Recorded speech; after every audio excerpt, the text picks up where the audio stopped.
The Daily Brad Devotions. Today's reflection with Pastor Jeff Eliscopides. Good morning, Pastor Jeff. Maligayang Pasko. Good morning, Cha. Good morning, Popoy. Merry Good morning Christmas po. ating mga taga-subaybay. Merry Christmas. Merry Christmas sa lahat. Nako, Merry Christmas, Pastor. Maraming salamat. Alam namin kahit napuyat ka sa Noche Buena, Yeah. bumangon ka pa rin na maaga for our show. Anong handa nyo kagabi nila Ate Grace? Nagpatay kami ng ilaw. Hindi, Akala ko ng lechon eh. Oo eh. Ilaw lang pala pinatay. Itulog natin ito. Tinulog natin, Lilipas tinulog. din to. yung mga typical lang, syempre kasama natin yung biyanan natin. Kaya kailangan yung mga kapampangan yun, yung matitinding galawan nyo sa kitchen. Ay, oo. mechado, mga nag-steak din, saka Ay, yung sarap. hindi ko maintindihan. Hindi ko maintindihan sauce ng pasta. Ako kasi sa probinsya, parang ketchup lang yung pasta namin. Spaghetti, okay na. Okay na yun, ano? Yung truffle pa ba? Ang Hindi ko sarap naman maintindihan. ang handa nyo. Pastor, sana nagsabi ka para nakinoche buena kami ni Arnold. Ano sabi ni Pastor? May raffle? Truffle, Truffle kasi truffle. truffle. Akala ko may pa-raffle pa. Oh, pero sa kagabi. ibang mga bahay may ganyan na may games, may Katuwaan pa. raffle, may gift giving. Yes. Pero ito nga, nako, ito Pastor, kahit na Pasko ngayon, meron pa rin isang problemado na kapatid natin ang sumulat Nako. at ito babasahin ni Arnold ang Sige. sulat nitong si Raquel. Okay, pakinggan natin. Pastor Jeff, maligayang Pasko sa lahat ng inyong taga-subaybay.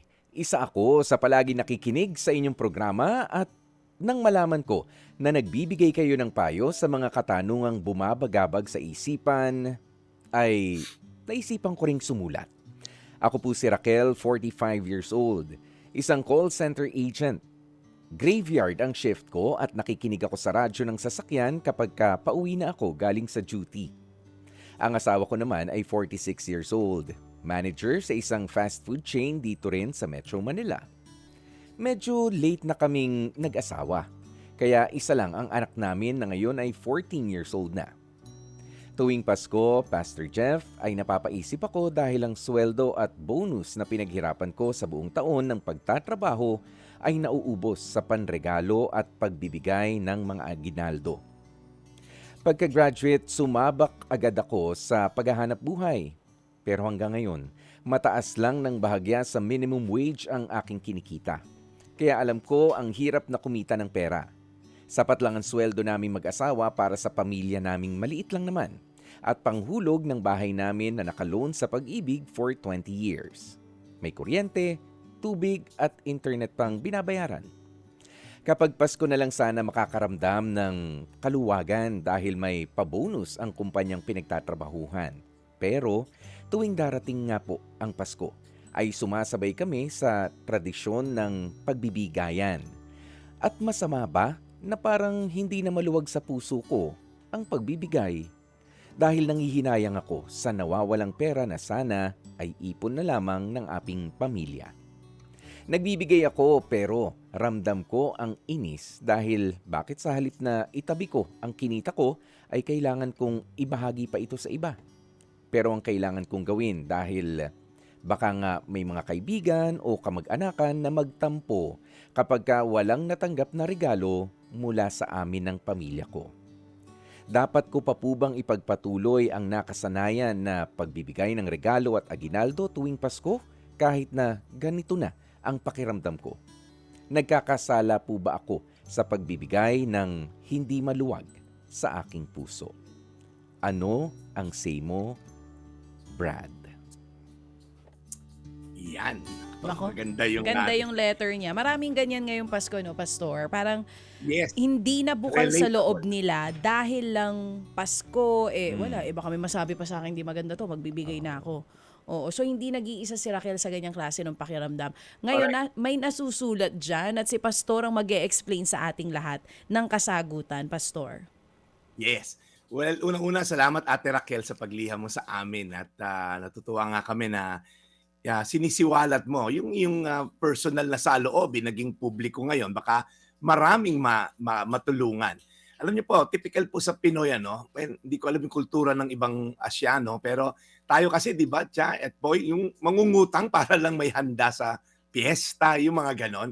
And I think, isa pong bagay sa aking pananaw, hindi natin kailangan i-please yung ibang tao kung after lang nila makakain o mabigyan, tayo yung magsasuffer. Parang personal lang naman po sa akin yan. Ang sabi niyo po kasi dito sa liham niyo, tuwing darating yung Pasko, sumasabay kayo sa tradisyon ng pagbibigayan. Kaya nga po, since December 1, pinipilit natin dito sa segment na to, talagang ma-share ko ano po talaga yung diwa ng Pasko, na more than just the gift giving, yun po yung pagdating nga ng anak ng Diyos na si Kristo upang tubusin tayo sa ating mga kasalanan. So yung the rest po, parang naging tradition na lang yan, pero ang ultimate pong purpose kaya tayo may Pasko ay para tayo mapatawad sa ating mga kasalanan. Kaya kung tatanungin niyo po ako, kung wala ka naman talagang pera, ba't mo naman kailangan gastusin yung natitira mong even yung savings, ano? Meron po akong verse para sa iyo, Ate Raquel, na baka makatulong sa iyo. Ito kay Apostol Pablo, sabi sa 2 Korinto 9:7. Ang bawat isa'y dapat magbigay ayon sa kaniyang pasya, maluwag sa loob, at hindi napipilitan lamang, sapagkat iniibig ng Diyos ang nagbibigay ng may kagalakan. Linaw na to, Ate Raquel, ano? Sa English, each of you should give whatever you have decided in your heart to give, not reluctantly or under compulsion, for God loves a cheerful giver. Ang talatang ito po ay bahagi ng sulat ni Apostol Pablo sa mga taga-Korinto. Iniikayat niya na bukas palad kayo sa inyong pagbibigay. Kung tutulong man kayo sa mahihirap, magbibigay sa simbahan and all, sabi dito, what you have decided in your heart. Ang pagbibigay po, unang-una, Ate Raquel, ay isang personal na desisyon. Hindi ito naapektuhan ng tradisyon, hindi ito naapektuhan ng komunidad, kasi nga, pagka ba nagutom ka, tutulong ba yung komunidad? Di ba? Pag nagbabayad ka na ng inutang mo sa credit card para marigaluhan lahat, tutulong ba sila sa iyo mag-settle nun? Malamang hindi. So hindi ito dapat dahil sa pressure, dahil may ibang nag-uutos sa atin, or tradition. Pangalawa po, not reluctantly or under compulsion. Ayaw po ng Diyos na nagbibigay tayo na mabigat sa loob. Yung napipilitan lang, buwisit na to. Yun na kasi yung sa loobin ni Raquel kanina, ni Ate Raquel, ano? Minsan, hindi na siya masaya. At itong dahilan, Ate Raquel, kaya dapat mo lalong pag-isipan kung talaga magbibigay ka. For God loves a cheerful giver. Ang binavalue daw po ng Diyos, more than the amount, is yung puso na nagbibigay. Okay? Kapag masaya tayo sa pagbibigay, bukas puso, bukas palad, pinapakita natin yung ating tiwala sa Diyos na, Lord, ikaw naman magbibigay pag nagbigay ako dito sa nangangailangan. Kaya ang tamang pagbibigay, Ate Raquel, hindi lamang tungkol sa halaga. I always say this, generosity is never a wallet issue, it's a heart issue. Okay? Maganda nga yung nirigalo mo, masama loob mo, wala rin pong bearing yon.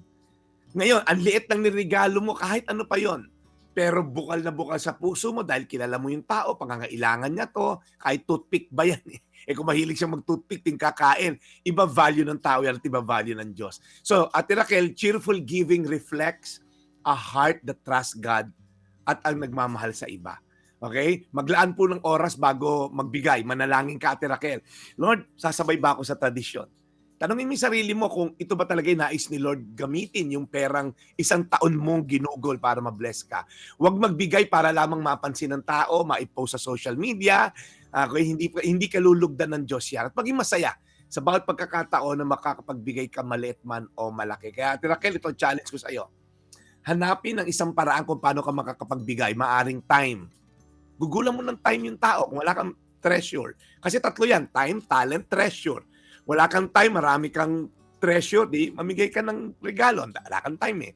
Pero kung marami kang time, wala ka namang pera, and then spend time with those people, spending time with them. Tandaan, hindi lamang halaga kundi ang puso, kundi yung galing sa puso ang may halaga sa Diyos.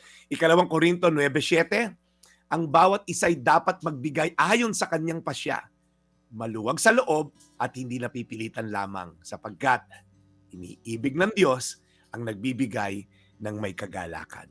Tayo manalangin, Ate Raquel. Lord, tulungan niyo po si Ate Raquel magkaroon ng wisdom and discernment kung ano ba ang dapat gawin sa kanyang iniipon na pera. Lord, hindi naman masama, Lord, magbigay. Yun nga, inuutos mo, be generous. But then again, Lord, kung ang pagbibigay ay galing sa puso na hindi malugod, Lord, hindi ka rin nalulugod. Kaya Panginoon, tulungan mo si Ate Raquel to see kung paano maging good steward ng iyong blessing sa kanya. Tama naman siya, Lord. Kung hindi naman na siya masaya, di wag na lang magbigay kaysa naman nagbibigay na hindi masaya.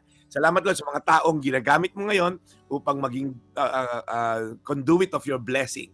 So bless niyo pa sila 1,000-fold. In Jesus' name. Amen. Amen. Ganda. Ang ganda ng mga sinabi ni Pastor. Maraming salamat, Pastor Jeff Eliscopides.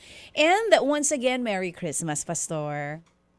Merry Christmas. Of course, sa ating kasama si Ted, kahit wala ngayon sa ating himpilan, nag-enjoy sa kanyang pagiging apostolic. Yan, may duty. apostolic duty. Apostolic Nasa mga apo. duty. Ayan na, si Pastor na mismo Nakaulan din ba nagsabi. dyan? Paulan ba dyan? Dito kaninang madaling araw, Yes. Pastor, maulan. Even sa amin sa Bulacan, mula kahapon hanggang kaninang madaling araw, maulan din. Maulan. Diyan ba sa Rizal? Kamusta? Maulan din. Kaya medyo ang mga ninong, hindi ko alam kung masaya na hindi makakapamasko yung mga ina.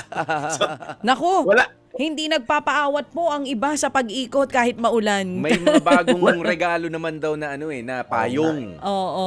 Tsaka hindi, Gagamitin. pwede, Walang ano eh. pwede na rin daw Walang ngayon pila. pwede na daw ngayon, Pastor, ang electronic transfer. Yun ang sabi. Oo nga. Oo. Gcash. Walang pila sa labas namin. Normally, mga 5 kilometro mga nakapila rito. Kinabog mong mga Duterte Meron ka rin ba dyang Meron pabigas? Papila na. O sa kanila kasi 3 kilometers lang dyan sa bahay nyo. 5? Wow. Oo. Nakapila. Naniningil. Yung mga Utang pala. Naku, iba'y nakapila sa'yo, Pastor. Pero kung meron kang pabigay dyan, mauna kami ni Arnold sa pila. Ninong Jeff, ha, Ninong? QR code is the key. Ay, Yes. QR na lang daw. Say, QR na lang to si Pastor. Kahit senior citizen na, alam yung QR. Hindi nyo kaya si Pastor. Maraming salamat ulit, Pastor. Ibati mo ako ng Merry Christmas sa yung dalawang beautiful children and of course, kay Ate Grace. Of course, Merry anytime Christmas. siya. Ito po yung daily bread, your daily dose of inspiration. Merry Christmas.